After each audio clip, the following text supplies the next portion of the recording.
Hello दोस्तों, आप सभी को स्वागत करता हूँ अपने YouTube चैनल BSc HQ में। तो हमारा जो यूनिट चल रहा है यूनिट 5 कौन सा है? Dynamic system of particle. ये हमारा यूनिट का नाम है, यूनिट 5 है, इसका नाम है डायनेमिक सिस्टम ऑफ पार्टिकल। हमारा BSc फर्स्ट सेमेस्टर कंटेंट चल रहा है जिसमें हम आपको यूनिट 5 पे पहुंच चुके हैं। अब इसमें देखो टॉपिक जो बनने आपका समाप्त होने वाला है यूनिट 5। जो इंपॉर्टेंट आपके क्वेश्चन बन रहे हैं यूनिट 5 की जो भी आपके इंपॉर्टेंट क्वेश्चन शॉर्ट है लॉन्ग है, तो हमने आपको लॉन्ग सब करा दिए। जो छोटे छोटे टॉपिक्स हैं वो हम आपको कवर करा देते हैं, जैसे कि आपके एग्जाम में प्रॉब्लम नहीं होगी। अगर आप एग्जाम देंगे तो छोटे छोटे क्वेश्चन आपको पूछ सकता है, 1-2 नंबर में टिक मारने पूछ सकता है कि मोमेंटम क्या होता है, स्यूडो फोर्स क्या होता है। ठीक है, अगर आपको कोई दिक्कत प्रॉब्लम आ रही है तो आप बता सकते हैं कि सर मुझे ये समझ में नहीं आ रहा, हम उसको क्या करेंगे, सॉल्व करेंगे। अगर आवाज में वॉइस में कोई प्रॉब्लम आ रही है तो आप उसका बताना सर कि हम वॉइस में प्रॉब्लम हो रही है। ठीक है, चलो चलते हैं हमारे नए टॉपिक के साथ। हमारा जो लेक्चर स्टार्ट करते हैं, क्या है लेक्चर में, देखो मोमेंटम। मोमेंटम क्या होता है इसको समझिए। मोमेंटम क्या होता है? मोमेंटम होता है कि घूम रहा है, मूवमेंट क्या कर रहा है, मूव कर रहा है। कोई वस्तु है अपने एक्सिस या किसी मोमेंटम क्या हो रही है, घूम रही है, तो क्या कहलाता है, वो मोमेंटम कहलाता है। जैसे मैंने आपको लिख दिया है उसकी क्वांटिटी को पता चलता है कि किसी ऑब्जेक्ट बोले तो वस्तु, किसी ऑब्जेक्ट की मोशन में होने वाली क्वालिटी। तो हमारे पास कोई वस्तु है, हमारे वस्तु है, कोई क्या कर रही है, अपने एक्स पे क्या कर रही है, मूव कर रही है। तो उसमें जो मूव होने की जो क्वालिटी है, उसमें जो मूव हो रहा है, तो जो मूव होने की जो क्वालिटी बताएगा वो क्या बताता है, मोमेंटम बताता है। तो उसे हम क्या कहते हैं, मोमेंटम कहते हैं। ये 3 टाइप्स का होता है। देखो पहले समझो मोमेंटम क्या होता है। हमारे पास कोई वस्तु है, ये है, और ये अपने एक्सिस पे कहीं पर भी घूम रहा है, तो इसकी जो क्वालिटी जो बता रहा है घूमने की, अगर घूमने की क्वालिटी को बताएगा तो हमारा क्या कहलाएगा, मोमेंटम कहलाएगा। इतनी बात क्लियर है। मोमेंटम क्या होता है? अब ये कितने टाइप्स होते हैं, देखो 3 टाइप्स के होते हैं। पहले टाइप से मैंने बताया कि लीनियर मोमेंटम। क्या होता है? लीनियर मोमेंटम, रेखीय संवेग। लीनियर मोमेंटम बोले तो संवेग।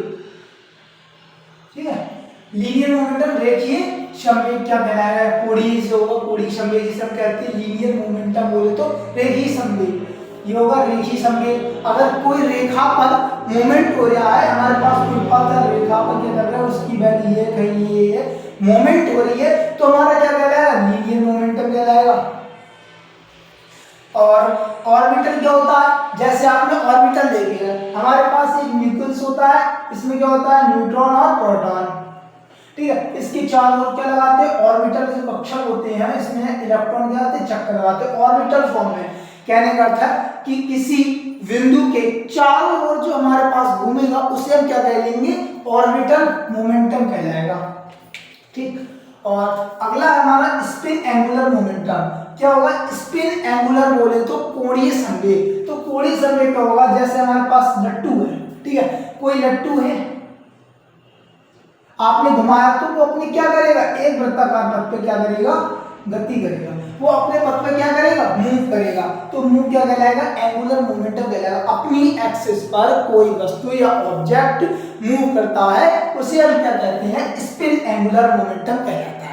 स्पिन बोले तो जैसे हमने आपको एग्जांपल में लट्टू बताई, ठीक है, चकई होती है, वो अपनी एक्सिस पे क्या करती है, मूव करती है। तो कौन सा यहाँ पे हमारा मोमेंटम कहलाएगा, स्पिन एंगुलर मोमेंटम। ये तो हो गया हमारा डिस्कशन इसके बारे में। पहले हेडिंग सीखते हैं कि लीनियर मोमेंटम क्या होता है। आपने छोटे छोटे टॉपिक्स हैं, समझा देते हैं एक एक। ठीक है, लीनियर मोमेंटम क्या होता है, किसी ऑब्जेक्ट के द्वारा या किसी वस्तु के द्वारा लीनियर मोमेंटम प्रोड्यूस होता है। किसी वस्तु के द्वारा, कोई ऑब्जेक्ट ही तो है जिसके कारण हम किसी वस्तु की स्थिति का पता करेंगे। अगर हमारे पास मान लो, अगर हम कोई वस्तु देंगे ही ना या कोई ऑब्जेक्ट ना देंगे, ठीक है, कोई बॉडी ना होगी, तो हम कैसे पता करेंगे किसी का मोमेंटम क्या है। अगर हमारे पास ये कोई मान लो गेंद है, ठीक है, अगर हम इसको गेंद नहीं देंगे तो इसकी स्थिति कैसे पता चलेगी, कैसे पता चलेगी, किसके कारण, क्योंकि हम जब तक कोई एक ऑब्जेक्ट ना लेंगे तब तक हम किसी वस्तु की स्थिति बोले तो उसके मोमेंटम को हम क्या करेंगे, कैलकुलेट नहीं कर पाएंगे। तो किसी ऑब्जेक्ट के द्वारा लीनियर मोमेंटम प्रोड्यूस होता है। किसी ऑब्जेक्ट के द्वारा लीनियर मोमेंटम क्या होता है, प्रोड्यूस होता है। ये वेक्टर क्वांटिटी होती है। कैसी होती है, ये वेक्टर क्वांटिटी होती है, इसे p से क्या करते हैं, रिप्रेजेंट करते हैं। अब वेक्टर क्वांटिटी क्यों हो गई, ये भी आपका सदिश इकाई क्यों होगी, सदिश, जिसमें क्या हो रहा है, दिशा भी होगी और मैग्नीट्यूड भी होगा। जैसे हमने आपको भी चकई ली थी, चकई में क्या है, एक परपेंडिकुलर वृत्ताकार पथ पे क्या कर रही है, मूव कर रही है, तो ये किसी धरती के एंगल से क्या हो रही है, परपेंडिकुलर मूव कर रही है, तो इसमें डायरेक्शन भी है और इसका मैग्नीट्यूड भी है। तो हमारा क्या कहलाएगा, लीनियर मोमेंटम जो हमारा होगा, वेक्टर लीनियर मोमेंटम नहीं, मोमेंटम ही हमारा क्या कहलाएगा, वेक्टर क्वांटिटी कहलाती है। इसे हम किससे रिप्रेजेंट करते हैं, p से रिप्रेजेंट करते हैं। ये तो हो गया हमारा लीनियर मोमेंटम क्या होता है। इसी प्रकार से हमने ऑर्बिटल मोमेंटम बताया, स्पिन मोमेंटम बताया, ये छोटे छोटे थ्योरी है। और लीनियर मोमेंटम का आपको थोड़ा सा पार्टिकल बता देते हैं कि p बराबर ये हमारा mv कैसे आया, इस चीज को थोड़ा समझ लेना। कैसे, जैसे m क्या होता है, द्रव्यमान, m क्या होता है, द्रव्यमान, और v क्या होता है, हमारा वेग। तो द्रव्यमान इंटू वेग के गुणनफल को, द्रव्यमान इंटू बोले तो डॉट वेग के गुणनफल को क्या होता है, संवेग के बराबर होता है, ये संवेग कहलाता है। जैसे अगर हमारे पास मोमेंटम बढ़ेगा, ठीक है, कौन सा, लीनियर मोमेंटम बढ़ेगा, तो क्या होगा, मास बढ़ने पर लीनियर मोमेंटम बढ़ेगा, मास घटने पर लीनियर मोमेंटम का मान क्या होगा, घट जाएगा, क्योंकि p होगा m के क्या होगा, प्रोपोर्शनल, p प्रोपोर्शनल क्या होगा, सॉरी, तो प्रोपोर्शनल होगा m की, ठीक है, इसके समानुपाती होगा।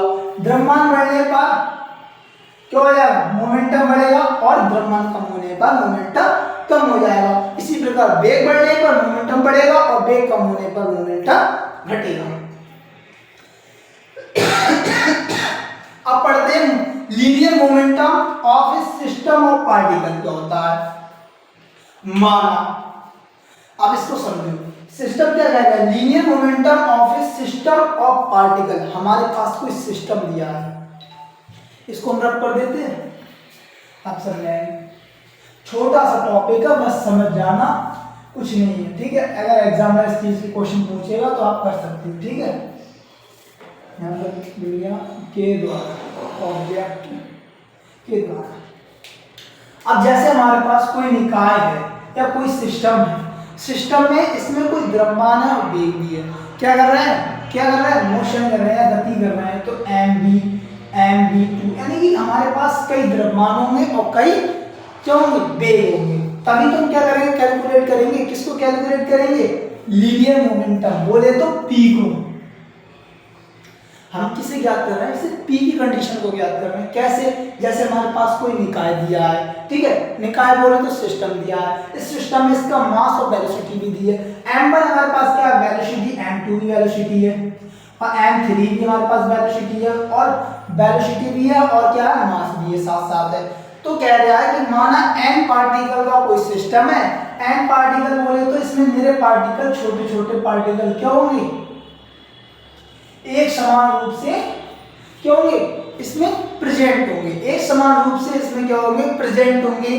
तो n पार्टिकल जिसका मास m1 m2 m3 dot dot n, dot dot क्या होता है, mn बता रहा है कि n पार्टिकल है, तथा वेलोसिटी भी होगी इसकी, हमने वेलोसिटी ली थी v1 v2 v3 dot dot dot bn, bn का होता है जैसे n1 n2 n3 dot dot dot nn।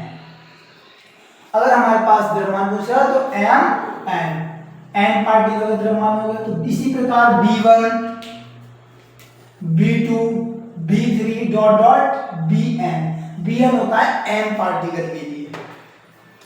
अब पढ़ेंगे तब इस सभी पार्टिकल को लीनियर मोमेंटम में क्या कर लेंगे, ऐड कर लेंगे। इन सभी पार्टिकल को लीनियर मोमेंटम में क्या कर लेते हैं, ऐड कर लेते हैं, और ऐड करके इनका क्या हो जाता है, मोमेंटम के इक्वल हो जाता है। क्या हो जाता है, मोमेंटम के इक्वल हो जाता है। जैसे यहां पर भी बता देंगे, आप यहां पर समझो, हमने m1 b1 plus m2 b2 m3 b3 dot dot mn और bn इस तरीके से हमने क्या कर लिया, सब पार्टिकल को क्या कर लिया, कैलकुलेट कर लिया। तो हमारे क्या होंगे, P के इक्वल होते हैं। तो P वेक्टर बराबर Pn हमारा क्या हो जाएगा, इसके इक्वल हो जाएगा पार्टिकल के। तो हमारा क्या कहलाएगा, अगर ये टोटल पार्टिकल है तो P बराबर हमारा हो जाएगा, सिग्मा को लगा लेंगे वैल्यू, तो ये हमारा हो जाएगा m पार्टिकल, A बराबर I इसलिए मान लें क्योंकि हमारे पास 1 2 3 के टर्म्स में चल रहे हैं। तो हमारा क्या हो जाएगा, m और m और b, इस तरीके से हमने क्या कर दिया, कैलकुलेट कर दिया। जैसे इस तरीके से हमने थ्योरी लिखी, ये पार्टिकल लीनियर मोमेंटम के इक्वल होते हैं। तो p बराबर हमारा p1 p2 p3 pn तक संवेग होगा। तो m1 p1 m2 v2 m3 v3 dot dot mn bn तक। फिर हमारा क्या लिखा जाएगा, p बराबर n equal to m into B vector. तो ये क्या होता है, दिशा बताता है, इसमें द्रव्यमान इंटू वेग के गुणनफल को क्या कहते हैं, संवेग कहते हैं। कौन सा, लीनियर मोमेंटम। p क्या हो जाएगा, m इंटू v, ये ध्यान रखना, संवेग का फॉर्मूला होता है m into v, linear momentum. अगर आपको कोई डॉट बचता है तो आप बता सकते हैं, सर हमें समझ में नहीं आया, तो वो इससे आसान आपको कहीं नहीं मिलेगा। देखो हिंदी इंग्लिश दोनों कंबाइन में लिख दिया है। कुछ बच्चे इंग्लिश मीडियम के भी होते हैं, कुछ बच्चे हिंदी मीडियम के होते हैं, इसलिए हम हिंदी इंग्लिश दोनों को प्रॉपर लेके चल रहे हैं, जिससे बच्चों को समझ में भी आए। और आप इसमें लिखोगे, इस तरीके से आप लिखोगे तो आपके एग्जाम में नंबर नहीं घटेगा। अगर टोटल आप हिंदी में लिखोगे, अगर आप प्रॉपर हिंदी में लिखोगे तो प्रॉपर हिंदी में एग्जाम नंबर बांट देगा, या आप प्रॉपर इंग्लिश में लिखो। अगर आप प्रॉपर इंग्लिश में लिख सकते हैं तो आप प्रॉपर पूरी इंग्लिश में लिखना। देखो मैं इंग्लिश में लिखा दूंगा, समझा भी दूंगा, लेकिन आपको इंग्लिश में समझने में प्रॉब्लम होगी। कुछ बच्चे, आधे बच्चे लगभग मान लो 100% में से 100% हमारे पास बच्चे हैं, 100% लगभग मान लो बच्चे में से 80% बच्चे ऐसे हैं जो हिंदी मीडियम से हैं, किससे, हिंदी मीडियम से, और 20% बच्चे इंग्लिश मीडियम से हैं। तो उन्हें 80% वाले बच्चों क्या होंगे, समझ में आएगा, और 20% वाले बच्चे कहेंगे सर जी समझ में नहीं आ रहा क्या हो रहा है, क्या नहीं हो रहा है। तो इसमें आधे तो गधे ही होंगे जिन्हें समझ में नहीं आएगा, ठीक है।